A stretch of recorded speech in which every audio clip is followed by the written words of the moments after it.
Assalamu alaikum, dear students. It is 1st of July 2021, Thursday. It's class 12th, subject education. Dear students, as you know, we are discussing Mahatma Gandhi. We have discussed the life sketch of Mahatma Gandhi. We have discussed the concept of education advocated by Mahatma Gandhi, the definition that Mahatma Gandhi has given. We have discussed that in detail yesterday. And today we are going to discuss the aims and objectives of education according to the great philosopher, the great educationist of our country, Mahatma Gandhi. Dear students, let's try to understand, let's try to know what aims and objectives the education should have according to Gandhiji. What type of education we should provide to our children, and what type of citizens we should expect to come out from the institutions. So that's why Gandhiji has set the aims and objectives of education as per his philosophy. Let's try to know what aims and objectives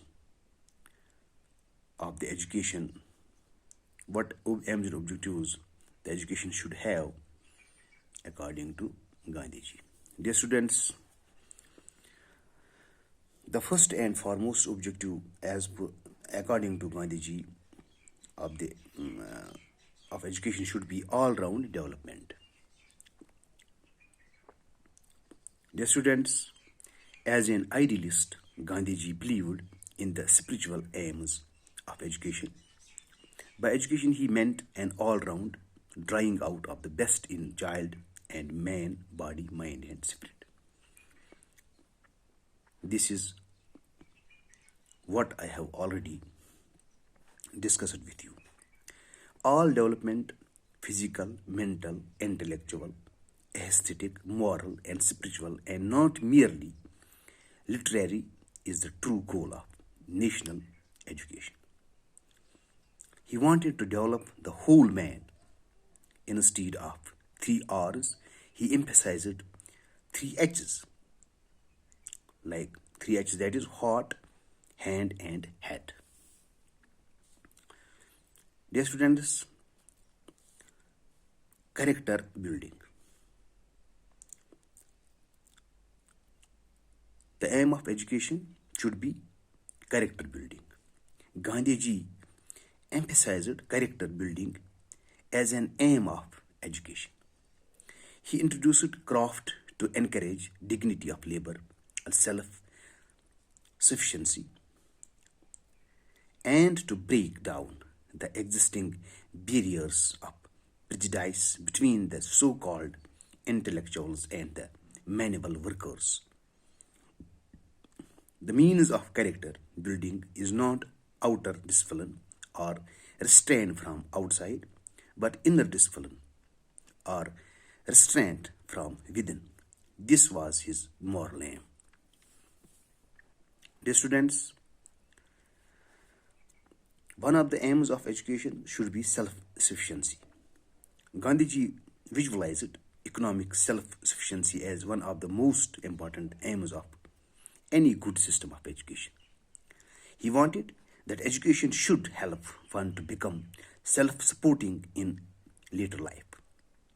Education must enable a child to earn his livelihood independently and to stand on one's own legs. He was painfully conscious of the drawbacks of the prevailing system of education, which resulted in educated unemployment and made the educated persons helpless. He wanted the children to learn agriculture and cottage industry. The craft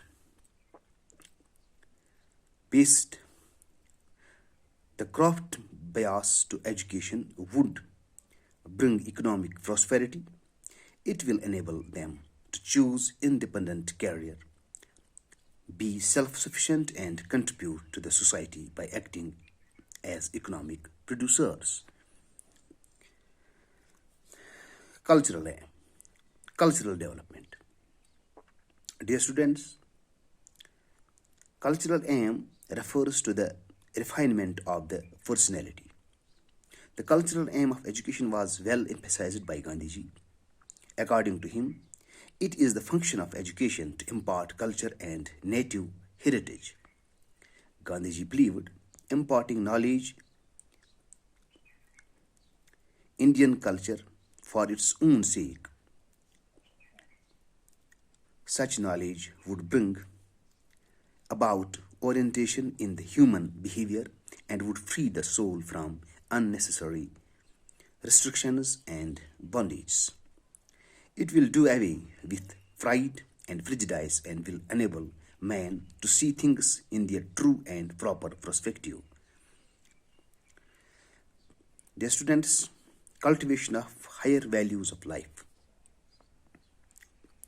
Besides Gandhiji laid great stress on the cultivation of moral, spiritual, social, ethical, and aesthetic values. Actually, like an idealist, he emphasized self-restraint, self-realization, and self-analysis. He in fact has established a balance between spiritual development and material outlook, physical and intellectual development, and social harmony, individual development. Dear students, leadership quality. Leadership, the aim of developing leadership quality.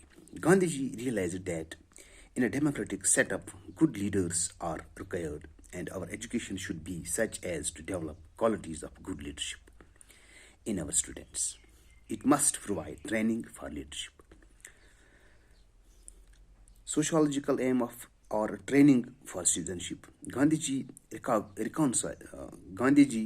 reconciled the individual and social aims of education. Thus, he advocated universal education. Every member of the society should be educated so that he could uplift it. He must have the essential qualities of a good citizen, which include self-sacrifice, spirit of courage, and hard labor. Individual and social aims of education. Gandhiji is for a synthesis of the individual and social aims. He believes that there is no conflict between these two aims. An individual is for the good of the society and the society for the good of an individual. He wanted a society in which all individuals have to play their part or the good of the whole without losing their individual character. He felt that if we succeed in building the character of the individual, society will take care of itself at the same time. Gandhiji behaved in the good of the state whose service and interests should be the aim of its individual citizens. Service, he thought, is an essential part of education and reality. He strikes a balance between ideals of social service and individual development. Dear students, these were some aims of education according to Gandhiji. Dear students, it is all for today. Tomorrow, inshallah, we will take up some other topic. Till then, bye. Assalamu alaikum.